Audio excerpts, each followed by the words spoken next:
আসসালামু আলাইকুম রহমতুল্লাহি ওবরকাত। আমরা রিয়াদের একটা পার্কের ভিতরের দৃশ্য কিছুটা দেখানোর চেষ্টা করলাম, এবং এটা খুব স্বাভাবিকভাবেই শুনশান নীরব একটা এরিয়া, খুবই চমৎকার প্রাকৃতিক পরিবেশ। কিন্তু একটা বিশেষ বিষয় আমি আপনাদের সাথে শেয়ার করতে চাই আমাদের বাংলাদেশি বন্ধুদের সাথে। আমরা একটা টয়লেটে আসলাম। এটা একটা টয়লেট, ওই পাশ থেকে মেয়েদের সাইড, এই পাশ থেকে পুরুষদের সাইড। পুরুষদের সাইডটার ইন্ডিকেশন হিসাবে এখানে আরবিতে লেখা আছে হাম্মাম রিজাল, পুরুষের টয়লেট, এবং পুরুষের ছবি এইভাবে দেওয়া। তো এখানে যখন আমরা ঢুকবো, স্টার্টিংয়ে প্রথম টয়লেটটা হচ্ছে, বুঝতে পারতেছেন, হুইল চেয়ার অর্থাৎ ডিজেবল পিপলদের জন্য। এটা একটা বিশেষ একটু বড় সাইজের টয়লেট। এখানে একই সময়ে বেসিন এবং চেয়ার কমোডটা, এটার এখানে হোল্ডারগুলো একজন ডিজেবল পিপল খুব সহজে যেন ঢুকতে পারে, এবং ফ্লোরটা একেবারেই হুইল চেয়ার যাওয়ার জন্য খুব লেভেল করা। এরপরে ভিতরে টয়লেটগুলোও হাই কমোড লো কমোড মিলিয়া, এখানে অজুখানা।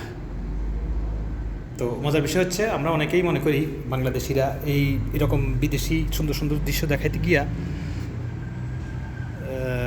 কি বলবো, বাংলাদেশের সাথে তুলনা করার চেষ্টা করে। দেখেন কি সুন্দর টয়লেট বিদেশে, আর আমাকে বাংলাদেশে এরকম টয়লেট নোংরা করে রাখে, নষ্ট করে রাখে, এবং কত হিজিবিজি, অর্থাৎ নিজের দেশের এক ফাঁকে সেট করে কতগুলো আজে বাজে মন্তব্য করে ছেড়ে দিতে আমরা ব্যস্ত।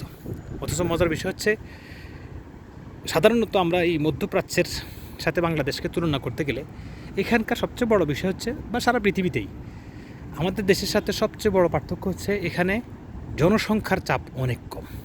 এই পার্কটাতে আজকে সারাদিনে খুব সম্ভবত 50-100 জন মানুষ বা 200 জন মানুষ ঢুকছে। আর বাংলাদেশে এরকম একটা পার্কে একদিনে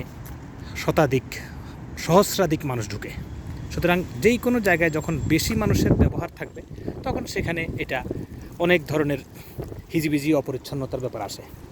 এবং এখানে যেমন পরিচ্ছন্নতা কর্মী আছে, বাংলাদেশেও আছে, কিন্তু এখানকার মানুষটা মাত্র সারাদিনে 50 জন টয়লেটকারীর অপরিষ্কার পরিবেশ পরিচ্ছন্ন করে, আর বাংলাদেশের মানুষটা সহস্রাধিক মানুষের অপরিচ্ছন্নতাকে পরিষ্কার করে।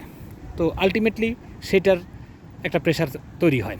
এই মধ্যপ্রাচ্যের আরব দেশগুলো তো, যেখানে বাংলাদেশি সহ আজনবী বেশি মানুষ থাকে, এবং সেই এলাকাতে এরকম অপরিচ্ছন্নতা হয়।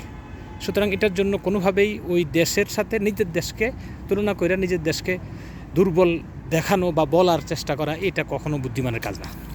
বরং যেখানে যেটা সৌন্দর্য আছে সেটাকে আমি শেয়ার করতে পারি, বলতে পারি, কিন্তু সেটা বলতে গিয়ে আমার নিজের দেশটাকে ছোট করে বর্ণনা করার কোনো মানে হয় না।